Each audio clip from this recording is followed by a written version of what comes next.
Le jury d'appel de la CAF vient de décréter la mort du respect de l'éthique dans le football africain. Alain Déni y coule sur la décision du jury d'appel de la CAF. Avant d'y arriver, nous vous invitons à mettre une pause à cette vidéo, à cliquer sur le pouce bleu, vous abonner et activer la cloche de notification pour ne rien rater de nos prochaines vidéos. Découvrez les services de Statistical Model for Social Science Consultant. Ils offrent des analyses statistiques et modélisation avec SPSS, Stata, R, Python et autres, ainsi que la conception d'enquêtes et la collecte de données. Leur équipe vous accompagne également dans la rédaction de documents scientifiques et propose des formations spécialisées. Vous pouvez vous inscrire à la prochaine session de leur formation en économétrie et technique quantitative. Contactez-les aux adresses affichées ou cliquez sur le lien en description. Ne manquez pas cette opportunité. Il faut d'entrée de jeu préciser à titre d'information que jusqu'ici tout se passe exactement comme on pouvait imaginer, c'est-à-dire que cette affaire, quelle que soit son issue à la CAF, devait arriver au TAS.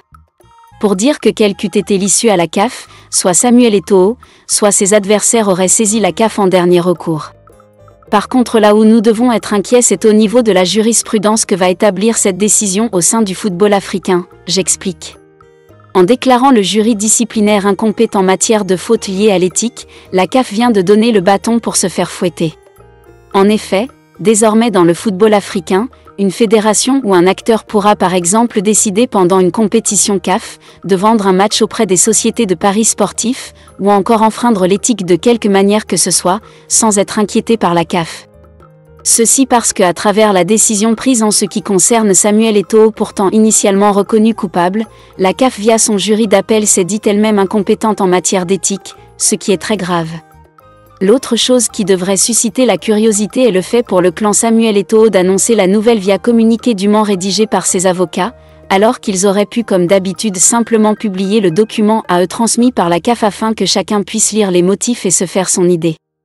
Cette façon de faire, une première, des avocats du Pichichi traduit à coup sur la volonté de dissuader une ou des informations importantes venues de la CAF, c'est une démarche communicationnelle parcellaire.